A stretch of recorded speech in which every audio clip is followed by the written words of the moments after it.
गांव में गोपाल और किशन दो भाई रहते थे। उनकी माँ का देहांत तो पहले ही हो चुका था। कुछ दिनों पहले पिता नथुलाल भी चल बसे थे। गोपाल और किशन दोनों भाइयों की शादी हो चुकी थी, लेकिन दोनों की बीवियों की आपस में नहीं बनती थी। गोपाल की पत्नी चंदा और किशन की पत्नी चमेली में अक्सर लड़ाइयां होती रहती थी। चंदा बड़ी थी, इसलिए वो चमेली को अपने जेठानी होने का रौब दिखाती थी और उसी से घर के सारे काम करवाती थी। दोनों भाइयों के पास एक गाय थी जिसका नाम जमुना था। चमेली, अभी तक खाना नहीं बनाया तूने? और ये जमुना क्यों चिल्ला रही है? देख, गोबर तो नहीं कर दिया उसने? एक काम ठीक से नहीं होता तुझसे। काम की न काज की, दुश्मन अनाज की। ये क्या बोल रही हो दीदी? जरा जबान संभाल कर बात करो। अरे मैं बड़ी हूँ, जो चाहे वो बोलूंगी। तुझे वही करना पड़ेगा जो मैं बोलूंगी। ये घर तेरे भैया चलाते हैं। खेत पर तो सारा दिन मेरा पति खटता है। भैया तो खेत पर जाकर चारपाई पर सो जाते हैं। मुझे सब पता है। ज्यादा दिन चलेगा नहीं ये सब, मैं बता रही हूँ। बड़ी जबान चल रही है तेरी, अभी बताती हूँ तुझे, रुक। और दोनों औरतों में हाथापाई होने लग जाती है। अपनी अपनी बीवियों को लड़ता देख दोनों भाई भाग खड़े होते हैं। इस तरह से तो नहीं चलेगा किशन, हमें कुछ करना पड़ेगा। बात तो सही कह रहे हो भैया, लेकिन हम क्या कर सकते हैं? बंटवारा या बंटवारा, लेकिन इसके अलावा और कोई चारा नहीं है। दोनों लुगाइयां ऐसे ही लड़ती रहेंगी तो हमें एक दिन हार्ट अटैक आ जाएगा। किशन गोपाल की बात मान लेता है। पंचायत बुलाई जाती है और गांव के मुखिया चमनलाल के सामने दोनों भाइयों के बीच बंटवारा हो जाता है। घर के बीचों बीच एक दीवार खड़ी हो जाती है। चलो भाई, हो गया बंटवारा, अब दोनों भाई शांति से रहो। ऐसे कैसे हो गया बंटवारा? गाय का बंटवारा भी तो करो। लेकिन गाय तो तुम दोनों के पास एक ही है। एक गाय को दो हिस्सों में कैसे बांटोगे, और वो रहेगी किसके पास? तभी गोपाल की पत्नी चंदा गोपाल के कान में कुछ फुसफुसाती है। मुखिया जी, ये गाय 1 महीने मेरे पास रहेगी और 1 महीने किशन के पास। मैं बड़ा हूँ, इसलिए सबसे पहले गाय मेरे पास रहेगी। ठीक है, दोनों भाई राजी हो तो मुझे क्या दिक्कत। किशन बड़े भाई की बात मान लेता है और शर्त के मुताबिक गाय जमुना को बड़ा भाई गोपाल अपने घर ले जाता है। जमुना काफी दुधारू गाय थी। वो देखने में जितनी सुंदर थी उतनी ही हृष्ट पुष्ट भी थी। जमुना का दूध पूरे गांव में मशहूर था। अरे गोपाल भैया, अच्छा किया जमुना को तुम ले आए। ये लो बाल्टी और 2 किलो दूध कर दो। हमारे घर के बच्चे तो जमुना का दूध ही पसंद करते हैं। कहते हैं जमुना का दूध बहुत गाढ़ा और स्वादिष्ट होता है। हाँ हाँ, अभी लो भैया 2 किलो दूध। अब सुबह शाम गोपाल के घर के बाहर ग्रामीणों की लाइन लगी रहती थी। गोपाल जमुना के दूध की दही जमाता और मिठाइयाँ बनाता। उसकी मिठाइयाँ पूरा गांव खरीदकर बड़े चाव से खाता। ये सब देखकर किशन की पत्नी चमेली चलने लगी। देखो जी, गोपाल भैया तो पैसों में खेल रहे हैं और पूरे गांव में दूध की नदियां बहा रहे हैं। तू परेशान क्यों होती है चमेली? बस 1 महीने की बात है। अगले महीने जमुना के दूध की नदियां हम बहाएंगे। गोपाल और उसकी पत्नी चंदा जमुना की बहुत सेवा करते। चंदा रोज सुबह सुबह जमुना का गोबर साफ करके उसे नहला देती। जमुना के आसपास भी वो साफ सफाई का बहुत ध्यान रखती। जमुना को मक्खी मच्छर से बचाने के लिए वो गौशाला में रोज धूप जलाती। गोपाल जमुना को बड़े प्यार से चारा खिलाता। खा, भरपेट चारा खा। ये ले, तेरे लिए गुड़ और खल्ली भी लाया हूँ। खूब खा, जी भर के खा। दोनों पति पत्नी का प्यार देखकर जमुना भी उनसे बहुत खुश थी। इसी तरह एक एक करके दिन बीत गए और 1 महीना बीत गया। अगले महीने की 1 तारीख को किशन अपने बड़े भाई गोपाल के घर आया। भाई किशन, कैसे हो? मैं तो ठीक हूँ भैया, आप कैसे हैं? तभी पीछे से किशन की पत्नी चमेली वहाँ आ जाती है और किशन से कहती है, सीधे सीधे काम की बात क्यों नहीं करते कि जमुना को लेने आए हो? चमेली ये बात इतनी जोर से बोलती है कि गोपाल सुन लेता है। हाँ हाँ भाई किशन, जमुना को ले जाओ। अब 1 महीने के लिए जमुना तुम्हारे पास रहेगी। गोपाल के इतना कहते ही चमेली झटपट यमुना को खूंटे से अलग कर देती है और अपने घर ले जाती है। किशन के घर में जमुना के लिए कोई गौशाला नहीं था, इसलिए चमेली घर के दरवाजे पर ही खूंटा गाड़ कर यमुना को वहाँ बांध देती है। सुबह से शाम हो जाती है लेकिन जमुना को कुछ भी खाने को नहीं मिला। रात में जमुना भूख से तड़प कर आवाजें लगा रही थी। तब किशन उसे चारा डालने के लिए जाता है।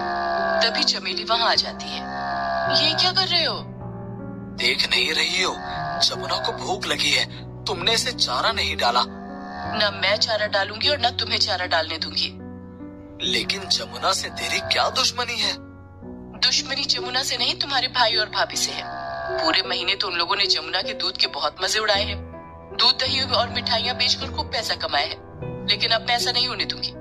जमुना की हालत तो मैं ऐसी कर दूंगी कि ये किसी काम की नहीं रहेगी। तुम इंसानों का गुस्सा इस बेजुबान जानवर पर निकालोगी? तो क्या करूं? तुम्हारे भाई और भाभी से जाकर लड़ूं? नहीं नहीं, तुम भैया और भाभी से कुछ मत कहना। दो भाइयों के झगड़े में बेचारी जमुना पिसने लगी। चमेली ना तो जमुना को चारा डालती और ना ही उसका गोबर साफ करती और ना ही उसकी साफ सफाई का ध्यान ही रखती। बेचारी जमुना के आसपास गंदगी फैल गई। मच्छर और मक्खियां उसका जीना हराम करने लगे। भूख प्यास से परेशान यमुना दिन भर चिल्लाती रहती।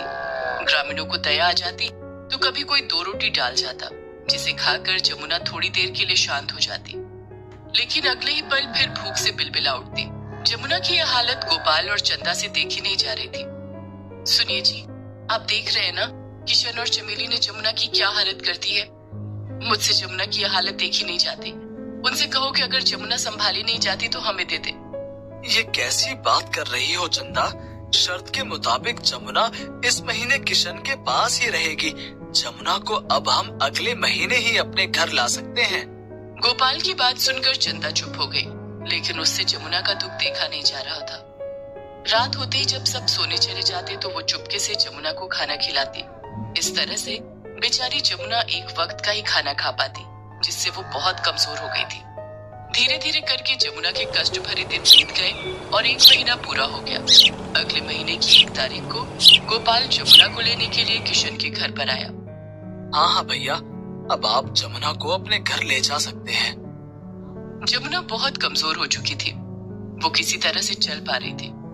गोपाल जमुना को अपने घर ले आया। 1 महीने में क्या से क्या बना दिया हमारी जमुना को। चंदा ने जमुना को नहला धुलाकर साफ किया और चारा डाला। बेचारी जमुना ठीक से खड़ी भी नहीं हो पा रही थी। सुनिए जी, मुझे लगता है कि जमुना की तबीयत खराब है। ये तो खड़ी भी नहीं हो सकती है। जमुना ने दूध देना भी बंद कर दिया है।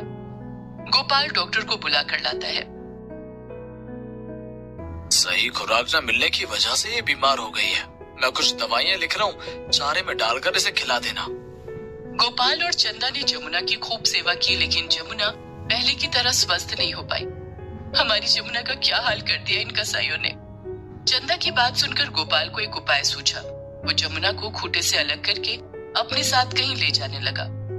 जमुना ठीक से चल नहीं पा रहा था तो गोपाल उसे डंडे से मारने लगा।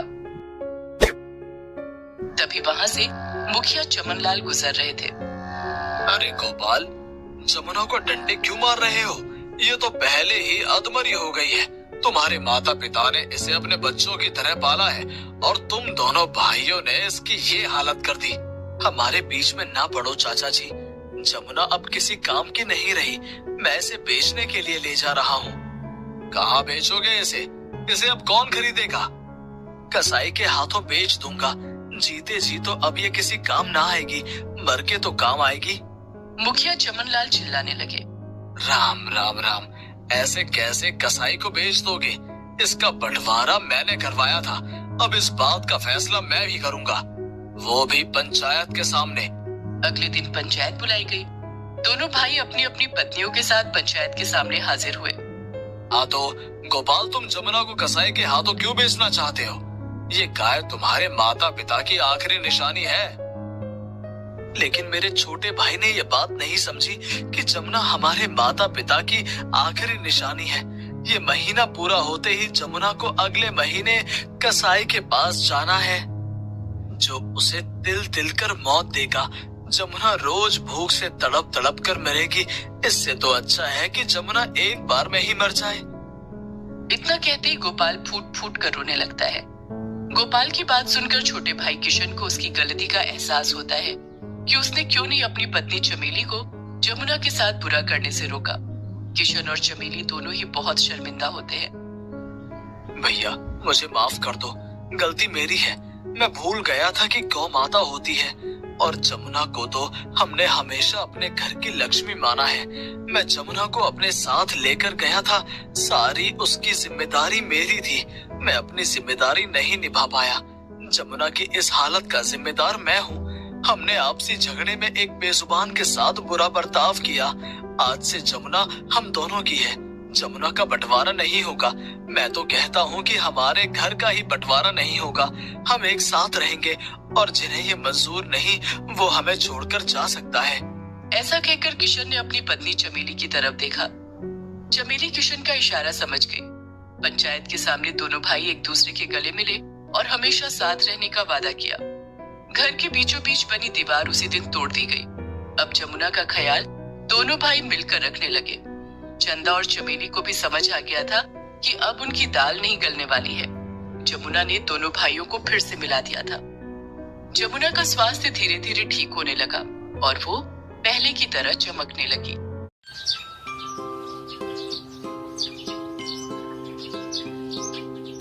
शेर और हाथी की कहानी। एक जंगल में एक खूंखार शेर रहता था। वह बहुत ज्यादा घमंडी था। जंगल के सारे जानवर डर के मारे उससे दूर रहते थे। एक दिन शेर जंगल की सैर करने निकला। रास्ते पर उसे एक खरगोश मिला। शेर ने खरगोश से पूछा, बताओ मुझे इस जंगल का राजा कौन?